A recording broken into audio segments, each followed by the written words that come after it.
নমস্কাৰ সকলোকে স্বাগতম জনাইছো মোৰ চেনেল AM অসমলৈ।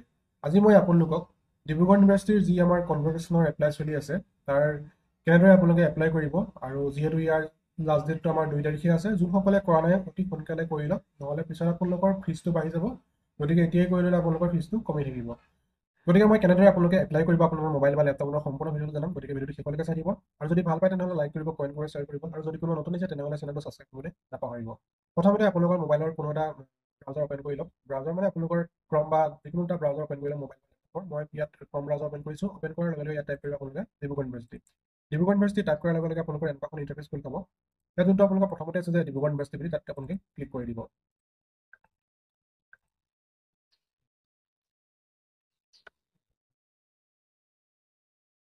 ইয়াত ক্লিক কৰাৰ লগে লগে আপোনালোকৰ আৰু এখন এনেকুৱা ইণ্টাৰফেচ খুলি পাব আৰু ইয়াত ইণ্টাৰফেচখন তললৈ আহি আপোনালোকে দেখিব যে ইম্পৰ্টেণ্ট লিংকছত আপোনালোকে ইয়াতে ধুনীয়াকৈ দিয়া আছে এপ্লাই ফৰ কনভকেশ্যন। ইয়াত আপোনালোকে গৈ পেলাই ক্লিক কৰি দিব। এইটো আপোনালোকে দেখিছে এপ্লাই ফৰ কনভকেশ্যন। আৰু এটা দিয়া আছে চাৰ্টিফিকেট পৰ্টেল। এইটো আপোনালোকে যোনসকলে মানে 2024 পিছত যোনখিনি 23 বা আগতে পাছ কৰিছে তেওঁলোকৰ কাৰণে তেওঁলোকে যদি এপ্লাই কৰিব বিচাৰে তেনেহ'লে ইয়াত গৈ এপ্লাই কৰিব পাৰে। আৰু এইটো হ'ল যোনসকলে 2024 পাছ আউট হৈছিল তেওঁলোকৰ কাৰণে। গতিকে ইয়াত আপোনালোকে গৈ পেলাই ডাইৰেক্ট ক্লিক কৰি দিব। মই দেখাই আছো আপোনালোকক। আৰু তাত ক্লিক কৰাৰ লগে লগে আপোনালোকৰ এনেকুৱা এখন ইণ্টাৰফেচ খোল খাব আৰু ইয়াত ধুনীয়াকৈ দিয়া আছে আপোনালোকৰ লাষ্ট ডেটটো 2 ডিচেম্বৰলৈকে লাষ্ট ডেট আছে। আৰু আপোনাৰ যোনসকলে PhD ডিগ্ৰী কৰিছিলে মানে PhD ডিগ্ৰীৰ কাৰণে যোনটো পৰ্টেল এইটো আপোনালোকৰ 7/2/2025লৈকে খোলা থাকিব। গতিকে আপোনালোকে এপ্লাই কৰি ল'ব পাৰিব। গতিকে প্ৰথমতে আপোনালোকে ইয়াত এপ্লাই কৰিবলৈ হ'লে ৰেজিষ্টাৰ কৰিব লাগিব। ৰেজিষ্টাৰ কৰিবলৈ হ'লে আপোনালোকে ইয়াত তলত আহি দেখিব ৰেজিষ্টাৰ, তাত ক্লিক কৰি দিব। ইয়াত ক্লিক কৰাৰ লগে লগে আপোনালোকৰ নাম, তাৰপৰা আপোনালোকৰ ইমেইল, তাৰপৰা আপোনালোকৰ মোবাইল নম্বৰ আৰু জেণ্ডাৰ আৰু পাছৱৰ্ড। তাৰপিছত পাছৱৰ্ড দিয়াৰ লগে লগে আপোনালোকে ৰেজিষ্টাৰ কৰি দিব। তাৰপিছত OTP যাব আপোনালোকৰ মেইল আৰু আপোনালোকৰ মোবাইললৈ। OTPটো দিয়াৰ লগে লগে ভেৰিফাই কৰিব। ভেৰিফাই কৰাৰ লগে লগে আপোনালোকৰ যোনটো ইয়াৰ একাউণ্ট সেইটো ক্ৰিয়েট হৈ যাব। যিহেতু মই একাউণ্ট আগতীয়াকৈ ক্ৰিয়েট কৰা আছে গতিকে মই ডাইৰেক্ট লগ ইন কৰিম।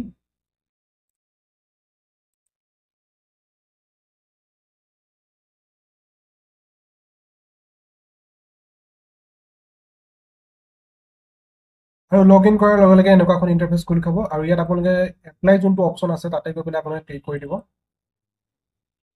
ইয়াত আপোনালোকৰ ইনষ্ট্ৰাকশ্যনটো দিয়া আছে। প্ৰথমতে আছে আপোনালোকৰ চাৰ্টিফিকেট ফিজটো, এইটো 850 টকা হ'ব। Applicable only for candidate under graduates degrees and the PG and PhD degrees who will not participate in the convocation ceremony. মানে যোনসকলে কনভকেশ্যন চেৰেমনিত পাৰ্টিচিপেট কৰিব নিবিচাৰে তেওঁলোকৰ কাৰণে ফিজটো হ'ব 850 টকা। আৰু যোনসকলে কনভকেশ্যন চেৰেমনিত পাৰ্টিচিপেট কৰিব বিচাৰে তেনেহ'লে তেওঁলোকৰ ফিজটো হ'ব 1500 টকা। গতিকে আপোনালোক কোনটোত মানে কৰিব বিচাৰে সেইটো আপোনালোকৰ নিজৰ চইচৰ ওপৰত কথা। গতিকে মই ইয়াত ইনষ্ট্ৰাকশ্যনটো চোৱাৰ পিছত আপোনালোকে ইয়াত যোন তলত আছে চেক বক্স এটা আছে তাত ক্লিক কৰি দিব।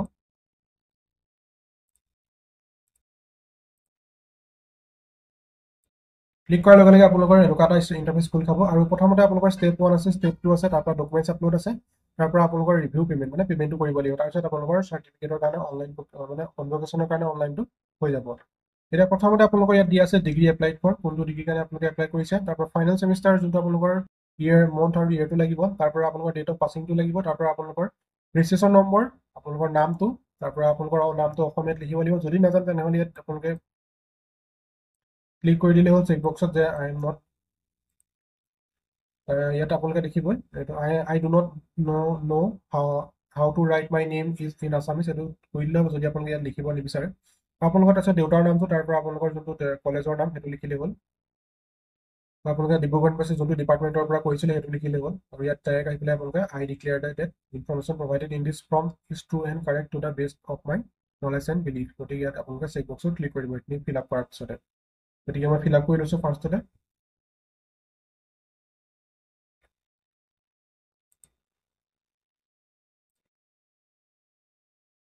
ইয়াত আপোনালোকে গোটেইখিনি ফিল আপ কৰাৰ পিছতে ভালদৰে চেক কৰি ল'ব আপোনালোকৰ কিবা ভুল হৈ থাকে নেকি। ভালদৰে আপোনালোকে নিজৰ মাৰ্কশ্বিট বা যোনখন চাৰ্টিফিকেট মাৰ্কশ্বিট বা আপোনালোকৰ ৰেজিষ্ট্ৰেশ্যন কাৰ্ড ভালকৈ উলিয়াই চাই ল'ব। ইয়াত আপোনালোকৰ ৰেজিষ্ট্ৰেশ্যন নম্বৰটো 3টা নম্বৰ টাইপ কৰিলে আপোনালোকৰ ইয়াত ৰেজিষ্ট্ৰেশ্যন তলত ওলাই যাব। সেইটো আপোনালোকে চাই পেলাই তাত থৈ দিলে হ'ল, ক্লিক কৰি দিলে হ'ল আৰু আপোনাৰ নামটো নিজে নিজে ওলাই যাব ইয়াত। তাৰপৰা আপোনালোকৰ দেউতাৰ নামটো নিজে নিজে বহি যাব, তাত কলেজৰ নামটো নিজে নিজে ওলাই যাব যদি আপোনালোকে ইয়াত ৰেজিষ্ট্ৰেশ্যন নম্বৰটো শুদ্ধকৈ দিয়ে। এতিয়া আপোনালোকে ইয়াত যোনটো চেক বক্স আছে তাত আই ডিক্লেয়াৰ ডেট ক্লিক কৰি দিব। তাৰপিছত আহিলে আপোনালোকৰ ষ্টেপ 2ত আপোনালোকৰ মেজৰটো আপোনালোকৰ যিখিনি অট'মেটিক থাকিবই, আপোনালোকৰ কি কোনটো বিষয়ত আপোনাৰ মেজৰ আছে, খালি আপোনালোকৰ যোনটো ছাবজেক্ট আছে সেইটো লিখিব লাগিব। তাৰ পৰা আপোনাৰ ৰেগুলাৰ মোডত থাকিব এইটো আপোনালোকৰ যোনটো ৰোল নাম্বাৰ অট'মেটিক ওলাই যাব ইয়াত আৰু আপোনাৰ যোনটো গ্ৰেড পাইছিলে সেইটো গ্ৰেডো ইয়াত আপোনালোকৰ অট'মেটিক থাকিবই গতিকে এইখিনি আপোনালোকে ফিল আপ কৰিব নালাগে কিন্তু আপোনালোকৰ যোনখিনি ফিল আপ কৰিবলৈ মই দেখাই দিছোঁ ইয়াত আপোনালোকৰ ABC ID যদি আছে তেনেহ'লে ফিল আপ কৰিব পাৰে যদি নাই তেনেহ'লে নালাগে বাকী আপোনালোকৰ মোবাইল নম্বৰ আৰু ইমেইলটো অট'মেটিক ইয়াত আহিয়ে যাব বাকী আপোনালোকৰ যোনটো এড্ৰেছ সেইটো আপোনালোকে ধুনীয়াকৈ ফিল আপ কৰি দিব ইয়াত আপোনালোকৰ ভিলেজৰ নাম আপোনালোকৰ হাউচ নম্বৰ তাৰ পৰা PO আপোনালোকৰ ডিষ্ট্ৰিক্ট আৰু আপোনালোকৰ যোনটো ষ্টেট সেইটো দিলেই হ'ল তাৰপিছত আপোনালোকে তললৈ আহি নেক্সটত ক্লিক কৰি দিব নেক্সটত ক্লিক কৰাৰ লগে লগে আপোনালোকৰ যোনটো ষ্টেপ কি সেইটো খোল খাই যাব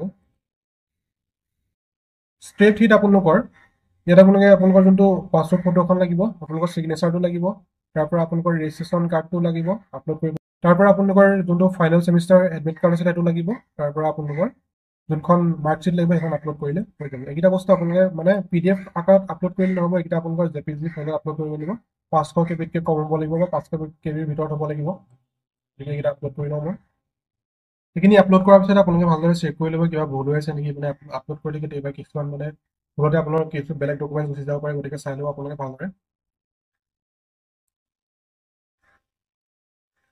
তাৰপিছত আপোনালোকে নেক্সটত ক্লিক কৰি দিব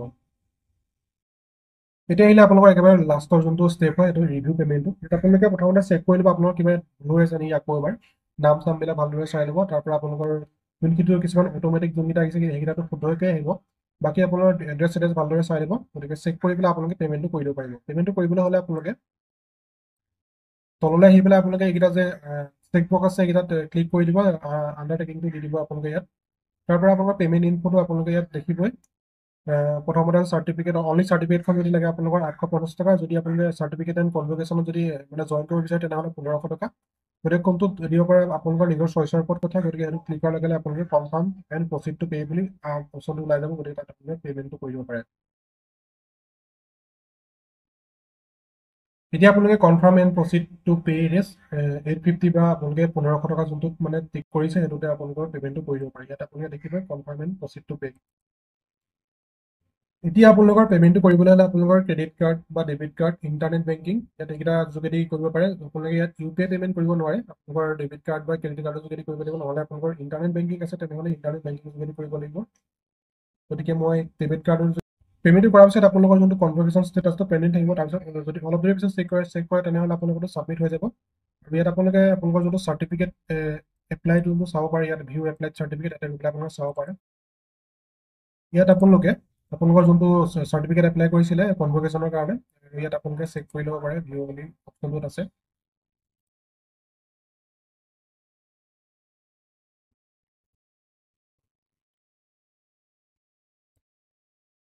ইয়াত আপোনালোকৰ ষ্টেটাছটো দেখাইছে যে এইটো আপোনালোকৰ এপ্লিকেশ্যন নম্বৰ ইমান আছে এপ্লিকেশ্যন ডেট ইমানটো আৰু ষ্টেটাছটো ছাকচেছফুলি ছাবমিটেড আৰু তললৈ আহি আপোনালোকে এইটো প্ৰিণ্ট কৰি ল'ব পাৰিব প্ৰিণ্ট কৰি আপোনালোকে থৈ দিব পাৰে গতিকে যোনসকলে এতিয়াও এপ্লাই কৰে কনভকেশ্যনৰ কাৰণে সোনকালে এপ্লাই কৰি লওক আৰু ইয়াৰ লাষ্ট ডেটটো আছে আপোনালোকৰ 2 ডিচেম্বৰ সকলোৱে গম পায় আৰু যদি আপোনালোকে 2 ডিচেম্বৰ পিছত কৰে তেনেহ'লে আপোনালোকৰ ফিজটো বাঢ়ি যাব গতিকে এতিয়াই আপোনালোকে কৰি লওক আৰু সোনকালে আপোনালোকৰ চাৰ্টিফিকেটটো তেতিয়াই পাই যাব আৰু যোনসকলে 2023 বা ইয়াতকৈ আগতে পাছ কৰিছে তেওঁলোকে অৰিজিনেল চাৰ্টিফিকেট পোৱা নাই তেনেহ'লে অৰিজিনেল চাৰ্টিফিকেট পৰ্টেলত গৈ পেলাই এনেদৰে আপোনালোকে এপ্লাই কৰি ল'ব লাগিব প্ৰচেছটো একেটাই হয় তেনেদৰে গৈ পেলাই আপোনালোকে পে'মেণ্টটো কৰি পেলাই এপ্লাই কৰি ল'ব পাৰিব গতিকে ভিডিঅ'টো আছিলে ইমানে যদি ভাল পালে তেনেহ'লে লাইক কৰিব কমেণ্ট কৰিব শ্বেয়াৰ কৰিব আৰু যদি কোনো নতুন আছে তেনেহ'লে চেনেলটো ছাবস্ক্ৰাইব কৰিবলৈ নাপাহৰিব ধন্যবাদ জয় অসম